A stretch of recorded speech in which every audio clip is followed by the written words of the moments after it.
words whale, slavery, and lawsuit in the same sentence, the person usually does a double take.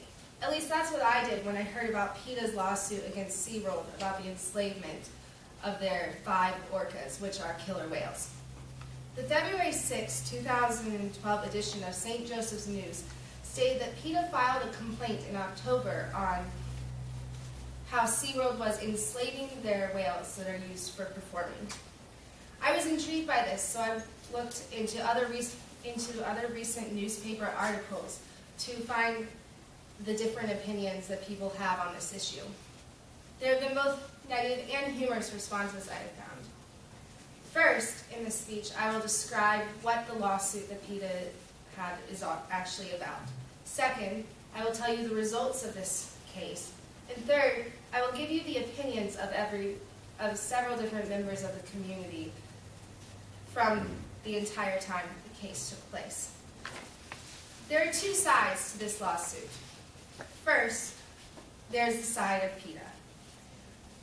On November 6, 2011, the Triangle Tribune reported that after 18 months of compiling a 20-page document, PETA had filed a complaint that SeaWorld was violating the 13th Amendment by keeping the orcas as performers. Excuse me.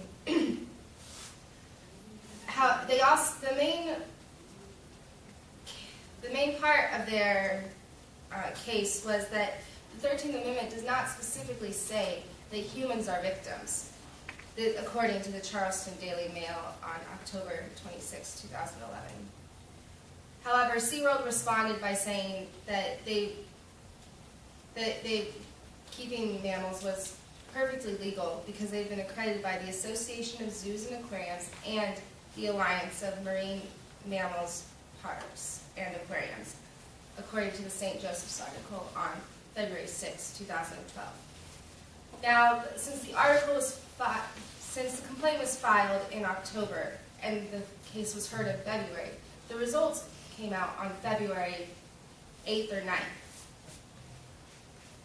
On February 7, 2012, the Los Angeles Times said the U.S. District Judge Jeffrey Miller had said there was no legal precedent for this case as the 13th Amendment has only ever applied to humans. This same source said that the judge had renounced PETA's argument that SeaWorld was making an outlandish comment by saying that if this case succeeded, it could then be used to try other areas, such as the police and the Army, for their use of dogs for searching.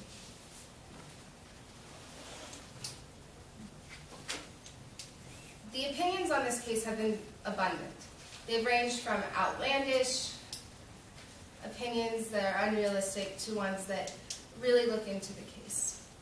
On February 9th, on November 6th, the Triangle Tribune said that Project 21 was outraged because this case undermined the plight of slaves and the history of them in the United States.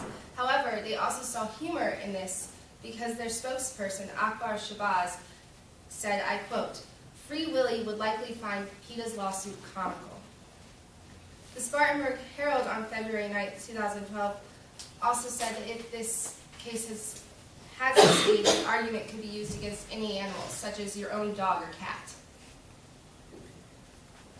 Finally, PETA has stood by its case to the very end, even after the decision was made. On February 9, 2012, it said on its website that no one can refute the fact that whales are slaves.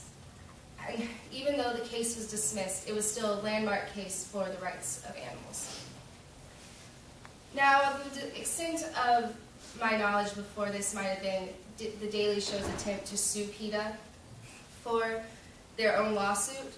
I hope that this speech has helped you realize that people can create lawsuits on any topic, but that doesn't necessarily mean that they succeed.